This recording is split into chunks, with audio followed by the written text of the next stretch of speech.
அதெல்லாம் எப்போ குச்சி சூப்பராக இருக்குது. நைட்டு பார்த்தியா போனியா? நான் தாண்டா 7 மணியாம் போகல. நான் எந்திரிக்க முடியலப்பா.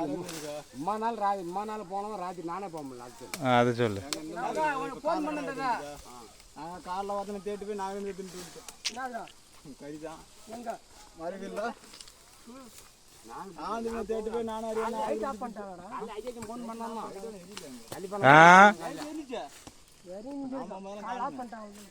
கழட்டிவிட்டாங்க